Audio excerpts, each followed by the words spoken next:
किसान भाइयों, आज 29 अगस्त 2020 है और इस समय शाम को 6:05 लगभग हो रहे हैं। और आज हमारे केले का प्लांटेशन हो रहा है। और ये जो प्लांटेशन हो रहा है, आज की इस वीडियो में हम आपको सभी चीज़ें बताएंगे कि आप लोग खेत की तैयारी कैसे करेंगे, पौधे की रोपाई कैसे करेंगे, और इसके साथ साथ जब आपकी रोपाई होती है उस समय कौन सी खाद आप डालेंगे। तो ये जो सारी चीज़ें हैं आपको इस वीडियो के माध्यम से बताई जाएंगी। लेकिन आप लोगों को हम यहाँ पर एक चीज़ बता दें कि यहाँ पर जो स्ट्रेटजी हम अपनाए हैं, जिन रणनीतियों के तहत हम अपने खेत की रोपाई कर रहे हैं, हमारी मिट्टी कौन सी है, हमारे यहाँ जलवायु कौन सी है, हमारे यहाँ तरीका कौन सा सही होना चाहिए, ये सभी चीज़ें हम आपको आगे आने वाली वीडियो में बताएंगे कि यहाँ पर जो चीज़ हो रही है वह क्यों हो रही है और कैसे हो रही है। तो ये चीज़ आज यहाँ पर आप जो देखेंगे, यह बस आप देख लीजिए और जान लीजिए, क्योंकि यही सेम तरीका आपको किसी भी तरीके में अगर आप रोपाई करते हैं तो वह अपनाना होता है। बस थोड़ा सा तरीका आपका वहाँ अलग हो जाता है। जैसा कि आप हमारे पीछे देख रहे हैं, यहाँ पर विदाउट बेड हम बनाए हुए जो है रोपाई अपनी कर रहे हैं। लेकिन ऐसा हम कर रहे हैं तो क्यों कर रहे हैं, तो ये सारी चीज़ें आपको आगे आने वाली वीडियो में हम बताएंगे। और फिलहाल ये जो वीडियो है ये पब्लिश होने में थोड़ा सा टाइम भी लगेगा। और यहाँ पर जो कार्यक्रम चल रहा है, चलिए हम आप लोगों को दिखाते हैं कि क्या हो रहा है, कैसे हो रहा है। किसान भाइयों, आगे बढ़ने से पहले हम आप लोगों को बता दें कि अगर आप केले की खेती की संपूर्ण जानकारी वाली वीडियो अभी तक नहीं देखे हैं तो आप लोग उसको जाकर के देख लीजिए, जिसका लिंक हम डिस्क्रिप्शन में दे दिए हैं। आप वहां से जाकर के उसको देख लीजिए। उसको देखने के बाद जब आप यह वीडियो देखेंगे तो यह वीडियो आप लोगों को ज़्यादा अच्छी तरीके से समझ में आएगी। एक बात और है कि जब आप कोई भी काम करने जाते हैं तो आपको यह जानना जरूरी हो जाता है कि जिस मेथड से आप काम करने जा रहे हैं क्या वह सफल है। तो देखिए, हम उसका एक रिजल्ट आप लोगों को दिखा रहे हैं। जिस मेथड से यह हम यहाँ पर बताने जा रहे हैं उसी मेथड से यह केले की खेती की गई है और इसका जो उत्पादन है यह आप लोग देख सकते हैं कि कितना बेहतरीन उत्पादन हुआ है। और यह जो विधि हम आप लोगों को बताने जा रहे हैं केले की खेती करने के लिए, यह विधि जो है काफ़ी सफल है। और इसमें जो आपकी लागत आती है यह कम आती है, मेहनत कम लगती है, दिमाग कम लगता है और जो उत्पादन आता है ये बहुत बेहतरीन आता है। इसके साथ साथ यह पूरे उत्तर भारत में काफ़ी सफल विधि है। तो आप जो है यह देख सकते हैं कि जिस विधि से हम आप लोगों को बताने जा रहे हैं और जिस विधि से आप काम करने की कोशिश कर रहे हैं केले की खेती के लिए, उसमें आपको अगर समय पे अनुशासन से और जो चीज़ें बताई गई हैं उसका पूरी तरीके से पालन करते हैं तो श्योर है कि आपको सफलता मिलेगी और उत्पादन भी मिलेगा। यहाँ सिर्फ कहने वाली बात नहीं है कि लागत कम और आपका जो मुनाफा है ये बढ़ेगा। हम एक किसान हैं और वास्तव में जो है हम किसानों के साथ मिलकर के काम कर रहे हैं और इस विधि में किसान भाई कम मेहनत में एक अधिक उत्पादन वाली फसल केले की लेकर के आ रहे हैं। तो आप लोग बस इसको देखिए वीडियो को और पूरी तरीके से पालन करने की कोशिश कीजिए। हाँ, ये केले की जो नई सीरीज है इसको आप एक भी पार्ट छोड़िएगा नहीं तो आपकी जो जानकारियां हैं ये कहीं ना कहीं अधूरी रह जाएंगी। मैं हूं देव मौर्य और आप देख रहे हैं स्मार्ट किसान यूट्यूब चैनल। अगर अभी तक आप इस चैनल को सब्सक्राइब नहीं किए हैं तो सब्सक्राइब करके बेल का आइकन दबा दीजिए, जिससे हमारी आने वाली सभी वीडियो आप लोगों को समय पे मिलती रहे। तो चलिए हम आपको पहला प्रोसेस बताते हैं कि कहाँ से कार्य आपका शुरू होता है। केले की खेती के लिए मिट्टी कैसी होनी चाहिए, जलवायु कैसा होना चाहिए और आप इसकी खेती कब कर सकते हैं, यह जो जानकारी हम पहले पार्ट में आप लोगों को दे चुके हैं। जब आप केले की खेती करने जाते हैं तो सबसे पहला काम आपको करना होता है वो होता है खेत की तैयारी करना। देखिए, जब आप खेत की तैयारी करने जाते हैं तो सबसे पहला आपका काम ये रहेगा, हैरो की सहायता से जो आपका खेत है उसे जितना गहरा हो सकता है उतनी गहरी जो है आप लोग जुताई करें। देखिए, यहाँ पर एक चीज़ हम आप लोगों को बता दें कि जब आप लोग हैरो से जुताई करने जाते हैं तो अगर आपके खेत में भरपूर नमी नहीं है तो ऐसी परिस्थिति में जो आपका हैरो होता है यह सही से कार्य नहीं करता है, गहरी जुताई नहीं कर पाता है। तो इस वजह से जब भरपूर नमी रहे तब आप लोग जो है हैरो से जुताई कीजिए। अब जब आप हैरो से जुताई कर देते हैं तो ऐसा आप लोग 2 बार या कम से कम जो है 3 बार जुताई कर लीजिए। इस तरीके से जब आप जुताई कर लेते हैं तो जो आपका खेत है यह पूरी तरीके से जो है अच्छे से जुताई हो जाती है। अब इसके बाद जो आपको कार्य करना होता है, अगर आपका खेत समतल नहीं है तो उसे लेजर लेवलर की सहायता से आप लोगों को समतल करना होता है। अगर आप जानते हैं कि आपका खेत समतल है तो ऐसी परिस्थिति में आप लोगों को समतल करने की आवश्यकता नहीं है। अब अगर आप चाहें तो कल्टीवेटर की सहायता से जो है कार्य कर सकते हैं, लेकिन हम हैरो इतनी बार लगा दिए थे कि हमें कल्टीवेटर की ज़रूरत नहीं थी। और उसके बाद जो है एक बारिश भी हुई थी जिससे जो हमारी मिट्टी है ये बैठ गई थी। तो इसके बाद जो है हम डायरेक्ट जो है रूटावेटर की सहायता से किए। हम एक बार इसमें रूटावेटर चला दिए और उसके बाद जो हमें खेत की तैयारी के समय खाद डालनी चाहिए थी वह हम डालते हैं। जो खाद इसमें डालनी होती है वो आपका 2 बोरी डीएपी है और 2 बोरी आपका सिंगल सुपर फास्फेट है, 2 बोरी पोटास है। अगर आपके खेत में नाइट्रोजन की कमी है तो ऐसी परिस्थिति में 1 बोरी यूरिया आप लोगों को अपने खेत में पूरे खेत में बिखेर के डालना होता है, जिस तरीके से आप गेहूं वगैरह की बुआई करते हैं। यहाँ पर जो भी हम आंकड़े आप लोगों को दिए हैं खाद का, यह 1 एकड़ के लिए आंकड़े हैं, इसे आप 1 एकड़ में ही अप्लाई कीजिएगा।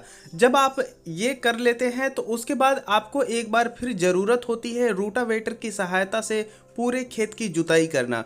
और जब आपकी खाद डालने के बाद एक बार रूटावेटर से जुताई हो जाती है तो आपका खेत पूरी तरीके से तैयार हो जाता है केले की रोपाई के लिए। अब हमारा खेत केले की रोपाई के लिए तैयार हो चुका है। अब यहाँ पर जो हमारे पौधे की रोपाई की जाएगी यह की जाएगी 6 बाई 6 फीट की दूरी पर। यहाँ पर लाइन से लाइन की जो दूरी रहेगी यह 6 फीट रहेगी और जो पौधे से पौधे की दूरी रहेगी यह 6 फीट पे रहेगी। यहाँ पर सीधी रोपाई हो रही है, तिर्यक रोपाई नहीं हो रही है। जो दूसरी दूरी होती है जिस पे आप कर सकते हैं वो है लाइन से लाइन 7 फीट और पौधे से पौधे की दूरी 6 फीट। तो ये 2 दूरियां हैं जिस पे आप कर सकते हैं, लेकिन यहाँ पर जो हम करने जा रहे हैं यह करने जा रहे हैं 6 बाई 6 फीट की दूरी पर। और जैसा कि आप लोग यहाँ पर देख पा रहे हैं कि ये जो है हम मार्किंग कर रहे हैं। और मार्किंग करने के लिए आप खेत में कैसे मार्किंग कर सकते हैं इसके लिए एक हम स्पेशल वीडियो बना दिए हैं जो कि आप लोग जा कर के देख सकते हैं और आप लोगों को यह चीज़ें बड़ी आसानी से समझ में आ जाएंगी। फिलहाल हम आपको कुछ पॉइंटों में बता देना चाहते हैं। यहाँ पर हम एक लोहे का तार लिए हैं जिस पे हम जो है 6 फीट की दूरी पर चिन्ह लगा दिए हैं और जिससे हमें पता चल जाता है कि हाँ यहाँ पर 6 फीट की दूरी पूरी हो जा रही है। और खेत की दूसरी तरफ जो है हम 6 फीट के 2 डंडे ले लिए हैं, उससे नापते हुए चले जा रहे हैं।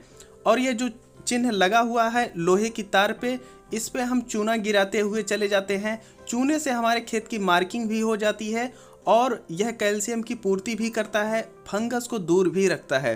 तो इसके इतने सारे फायदे हो जाते हैं। तो इस तरीके से हमें मार्किंग करनी होती है। और यहाँ पर हम लोहे का तार इस वजह से लिए हैं कि यहाँ पर जो चिन्ह हम 6-6 फीट की दूरी पर लगाए हुए हैं इससे हमारा तार फैलता नहीं है। अगर हम यही काम रस्सी पे करते तो वह फैल जाता, तो हमारा जो पौधा है कहीं पर नज़दीक हो जाता और कहीं पर दूरी पे हो जाता। इस वजह से ये चीज़ किया गया है। तो अब हमारा जो चिन्ह है यह पूरे खेत में लग गया है। अब हमें रोपाई करनी है। जब हम रोपाई करने के लिए जाते हैं तो ऐसे में हमें कुछ बातों का ध्यान रखना होता है। वो ये है कि जब भी पौधा नर्सरी से आपके यहाँ लाया जाता है तो आपके घर पे उसे कम से कम 1 से 2 दिन रख देना चाहिए, जिससे जो रास्ते में पौधा सफ़र किया है, जो भी उसमें तनाव आया था उससे उसे मुक्ति मिल सके। और इसी दौरान उसमें आप एक फंगीसाइड और एक टॉनिक जो कि ग्रोथ प्रमोटर वाली टॉनिक रहनी चाहिए उसका आप स्प्रे कर दीजिए। और जब आप इसका स्प्रे कर देते हैं तो उसके बाद जो आपका पौधा है इसकी रोपाई कर सकते हैं। अगर आप ऐसा नहीं कर सकते हैं तो हो सकता है कि जो आपका पौधा है इसमें फंगस का अटैक आ जाए या उसके पौधे के जो लगने का परसेंटेज है यह कम आए। तो इस वजह से ये जो कार्य है ये आपको जरूरी होते हैं करने। जैसा कि आप लोग यहाँ पर देख पा रहे हैं, आज हमारे खेत की जो रोपाई है ये हो रही है। ये हमारा ही खेत है, हम दूसरे के खेत की वीडियो नहीं डाले हैं। ये जो रोपाई हो रही है इसमें कैसे रोपाई करना है हम आप लोगों को बता दें कि जैसा कि आप लोग चिन्ह पहले ही लगा चुके हैं और जो आपका केले का पौधा है उसे आप देख सकते हैं यहाँ पर रखा हुआ है। और जो हम आप लोगों को बताए हैं कार्य करने के लिए वो हम पहले ही कर चुके हैं। अब इसकी जो काली वाली पॉलीथीन होती है इसे हम निकाल देते हैं और इसमें जितनी मिट्टी लगी हुई है उतनी मिट्टी को हम ज़मीन के अंदर डाल देते हैं। चाहे अगर आप ड्रिप से कर रहे हैं बेड पे, तब भी आपको इसी तरीके से बेड पे पौधा लगाना रहेगा, और अगर आप फ्लड से कर रहे हैं तब की परिस्थिति में भी आपको पौधा इसी तरीके से लगाना होगा। अब यहाँ पर हम एक चीज आप लोगों के लिए हाईलाइट करना चाहेंगे कि जैसा कि आप लोग हमारे खेत को बड़े ही ध्यान से देखिए और इसकी लाइन और पौधे से पौधे की जो दूरियां हैं इसको ध्यान से देखिए। आप जहां से भी देखने की कोशिश करेंगे वहां से आपको लाइन एकदम सीधी, 1 इंच भी इधर उधर दिखाई नहीं देगी। काफ़ी किसान पूछ रहे थे कि जब हम वह वाली वीडियो लेकर के आए थे कि सीधी लाइन में आप लोग कैसे रोपाई करेंगे, तो कह रहे थे कि हमें दिखाना है, और हम आप लोगों को इस समय दिखा रहे हैं। आप लोग यहाँ पर देख सकते हैं कि लगातार कैमरा मूव कर रहा है और जहाँ से भी आप देख रहे हैं आपको लाइन एकदम सीधी दिखाई दे रही है। जब हमारे पौधे की रोपाई हो जाती है तो हमें पानी देना होता है तुरंत, लेकिन यहाँ पर आप लोग देख रहे हैं कि हम प्रति पौधे पानी दे रहे हैं, लेकिन आप लोगों को कई जगहों पर हम ये बताते हैं कि हमें उसे तुरंत सिंचाई कर देनी चाहिए। तो हम आप लोगों को बता दें कि ये अगस्त अंतिम महीना चल रहा है और ये 2020 है, और यहाँ पर जो है जो बारिश है पूर्वी उत्तर प्रदेश में बहुत ही ज़्यादा हो रही है, जिसकी वजह से अगर हम पूरे खेत की सिंचाई कर दे रहे हैं, ऐसे में अगर बारिश हो गई तो जो हमारे खेत की पानी सोखने की क्षमता है ये तो पहले से ही कम है, क्योंकि इतनी बारिश हो चुकी है कि 5 फुट का गड्ढा खोद देने पे मिट्टी में पानी निकल आ रहा है। तो अगर हम ऐसी परिस्थिति में सिंचाई कर देंगे तो ये सही नहीं होगा। तो यहाँ पर हमने ये निर्णय लिया कि हम प्रति पौधे के हिसाब से पानी देंगे, क्योंकि यह मई जून का महीना भी नहीं है कि हमें जो है पानी की कमी पड़ जाएगी, पौधा सूख जाएगा, लेकिन यह भारी बारिश के चलते हम प्रति पौधे यहाँ पर पानी दे रहे हैं। अब जब हमें प्रति पौधे पानी देने का अवसर प्राप्त हुआ है तो ऐसी परिस्थिति में हम इसमें NPK और जो ह्यूमिक एसिड आता है उसे घोल करके दे रहे हैं, और जो इसकी हम मात्रा रखे हुए हैं यह NPK 19-19-19 जो कि जल में पूरी तरीके से घुलनशील है, 3 ग्राम प्रति लीटर के हिसाब से रखे हुए हैं, और जो ह्यूमिक एसिड है इसे रखे हुए हैं 600 ग्राम प्रति एकड़ के हिसाब से। और ये जब हम डाल देंगे तो जो हमारा पौधा है ये और भी तेज़ी से वृद्धि करने लगेगा और मिट्टी बहुत जल्दी पकड़ लेगा। तो अब हमारी जो पौधरोपाई है इसका कार्य पूरी तरीके से संपन्न हो चुका है, और अब आप लोगों को ये भी समझ में आ गया होगा कि आप लोग आसानी से किस तरीके से अपने पौधे की रोपाई कर सकते हैं। आपको हम यहाँ पर एक चीज़ स्पष्ट कर दें कि अगर हमारे यहाँ भारी बारिश नहीं हुई होती और यहाँ पर तापमान ज़्यादा होता तो ऐसी परिस्थिति में हम अपने पौधे की रोपाई के बाद पूरे खेत की सिंचाई करते, छोटी छोटी क्यारियाँ बना करके। वहीं पर अगर आप ड्रिप लगा रखे हैं तो ऐसी परिस्थिति में आप लोगों को ज़रूरत होती है उसे ड्रिप तुरंत चलाने की, जिससे आपके पौधे को पानी मिल सके। तो ये तो चीज़ें थी सारी पौधे की रोपाई को लेकर के, और आप लोगों को ये लगा होगा कि हम इसमें काफ़ी ज़्यादा चीज़ें बताए हैं और काफ़ी मेहनती है, लेकिन हम यहाँ पर चीज़ें आप लोगों को डिटेल में बताए हैं, इस वजह से यह ज़्यादा लग रही हैं। यह केले की खेती की वीडियो का दूसरा पार्ट था, जिसमें आप लोगों ने देखा खेत की तैयारी से लेकर के पौधे की रोपाई तक के सभी कार्य और ध्यान देने योग्य बातें। अब यह पार्ट यहीं पर समाप्त होता है, लेकिन आप कहां चले, अभी तो आप लोगों को हम यहां पर दिखा देना चाहते हैं कि अगले पार्ट में क्या आने वाला है। ये सभी चीज़ें अब आप लोग देखेंगे अगले पार्ट में। ये खाद जो पड़ रही है ये कौन सी पड़ रही है और कितनी पड़ रही है और कितने दिन पे पड़ रही है, और यह खाद ही क्यों डाली जा रही है। अच्छा, अभी ये गुड़ाई हो रही है तो ये पावर टिलर की सहायता से गुड़ाई क्यों हो रही है, इसमें जो घास है उसे खत्म किया जा रहा है, ऐसा क्यों किया जा रहा है, क्या यह हमारे लिए सही होगा या नहीं सही होगा, हम अपनी लागत को कैसे कम करेंगे। तो ये सारी चीज़ें आपको देखने को मिलेगी अगले पार्ट में। अगले पार्ट को देखने के लिए आप इस चैनल को सब्सक्राइब कर लीजिए, सब्सक्राइब करके बेल का आइकन दबा दीजिए, और यह वीडियो आप लोगों के लिए कैसी रही ये हमें बताना ना भूलें।